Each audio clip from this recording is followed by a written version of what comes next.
This is maybe beyond, let me see. Okay, I'm going for it. Oops. Okay, I've just crossed the threshold.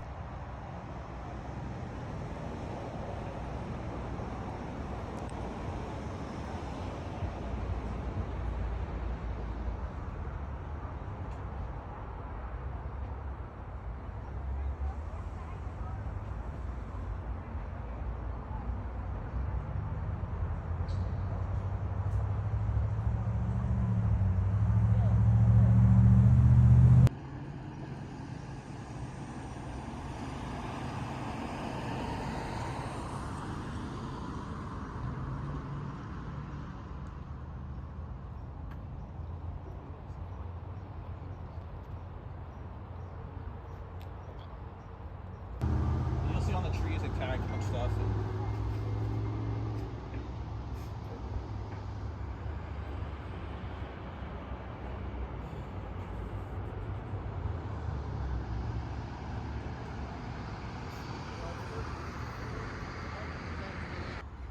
And so, I mean, as difficult as the decision is to have to move people when they don't have somewhere to go, I mean, it's difficult because it's kind of a, which bad decision do you make?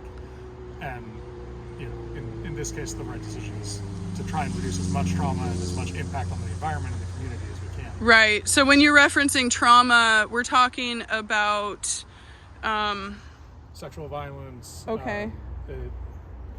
Then you were saying there were some stabbings out here. Yeah, we had a couple of stabbings close by. We had a robbery close by. This has become an epicenter of crime. It really has been. It really has been. But as we walk through, you'll see the graffiti on the trees. Yeah. A lot of 18th Street graffiti. Okay. This area we cleaned up to this point here for the most part.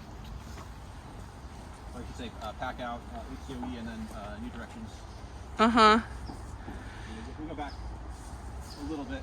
Providing resources, talking with people, advising this is going to happen because it's secondly private property owned by the Office of Education. Yeah, enhancements. Yep. So obviously this will have to still be cleaned up. And the other entrances to this encampment are actually over toward the HCOE offices and then over to the street. So this block kind of spans. The green belt goes all the way from here all the way to Myrtle, and then like HRC is not too far away. Or sorry, ERC. It's a school, or it's one of the university schools. Oh, yes. Okay, following. Walk through the step. So obviously they cleaned up this before we got here. The occupants were here. So the occupants sort of cleaned up and organized? People were, I mean, we came in on a weekly basis over the past several weeks, and then of course since August, advising people, hey, this is coming, here's resources, here's what we can connect you with. We've made phone calls for people, but nobody that we know of followed up at all with any of the connecting with Betty or the mission, any like waterfront recovery. We had nothing. So they were made aware of where they could seek out resources, but didn't make it that far. Yeah, essentially. Yeah, Unfortunately. Okay, so is this another tag, 18th Street? Gotcha. And this was definitely, we saw normally our proportion of females to males of the homeless is about 7 to 3 based on our 2-year survey we do. And in here is probably, it seemed a little bit more than half of females. Maybe there's another tag there. There's 1 to 1.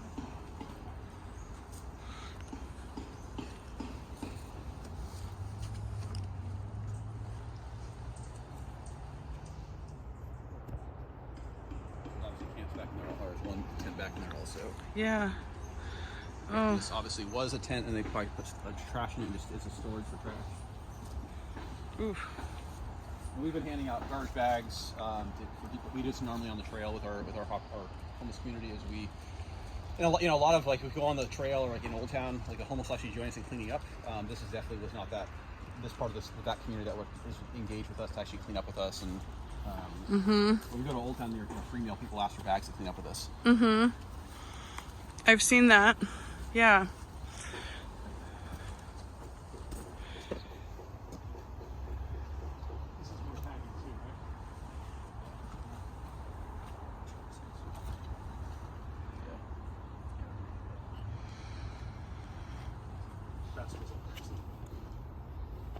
18th Street tag here on the trees. So I'm told that trafficking happens out here where there is no security for women at risk of being trafficked.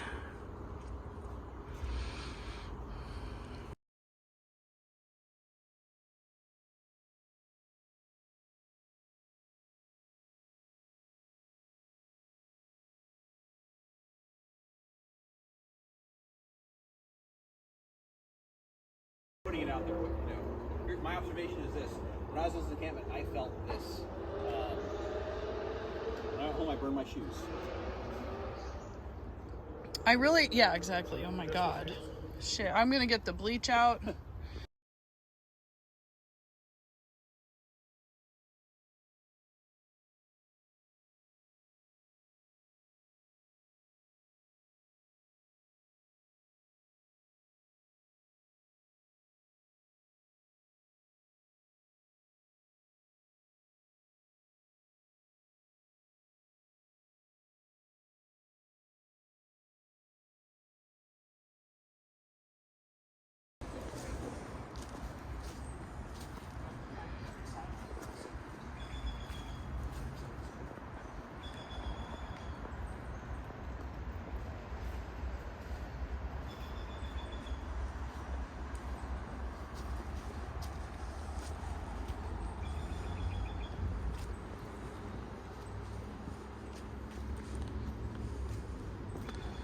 There was a whole tent structure under this, and next to it, pretty much this entire square was all kind of a series of tents. Okay, I'm guessing that's. I see. Probably. We haven't seen any honey buckets, so the honey buckets are the 5-gallon buckets that are defecating in. So in the absence of like a porta potty, they're using a bucket. Is that what's up? Yeah. And, I'm not against doing like porta potties and stuff. But the problem historically we've had, they burn them. Oh. Or they damage and vandalize them. So it's been very even at Premia when COVID started. You know what Premia was that?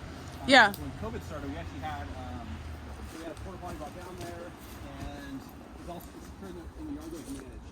And so what we found is if we left unmanaged porta potties in the open, they'll burn them or they'll vandalize them. And so, I really wish the population would be better advocates for themselves, because we want to advocate for them. We want to bring resources, we want to bring housing, we want to bring more mental health support, addiction support, but the behavior really makes it difficult for the public to support those programs, right? And so, how do we still advocate for them, but also teach them to advocate for themselves? And in this majority here, a lot of them, again, they were in the services, and I mean, if someone wanted to go to Waterfront Recovery right now, we would have set an appointment up with them. Would have called over to our contact over there. If we need to talk to Dr. Bynum, we can talk to her directly. And we have those connections. If they wanted to go into a program, didn't need detox, we could talk to HRC Crossroads, called Drug Medi-Cal, which gives us 7 counties to send people to. If they wanted to get some kind of housing, we have our Uplift outreach workers that can set up with housing. If they want Social Security, we do that also. If they want to go to Betty's, I called Betty today for someone. If they want to go to the Mission, we have that available. If they want to have a program with Salvation Army, we have that. Right. And there's a lot of options that we have, and we have networks. So if we don't know something, well, maybe Betty does. Maybe Josh and Loretta up at Salvation Army do. Maybe our folks down at Free Meal do. Yeah. And so we have this, or with Providence, also the hospital, we have this network. And so, Yeah. But if someone just doesn't want that at all, then it's kind of hard we can't force on them. And so now we're stuck, instead of doing outreach with them, we're stuck with accountability, because this is chaos. This is absolutely unacceptable. For many reasons we've discussed, but Yeah. it's challenging. Okay, thank you for that. But we show up every day and do it, so I'm trying to.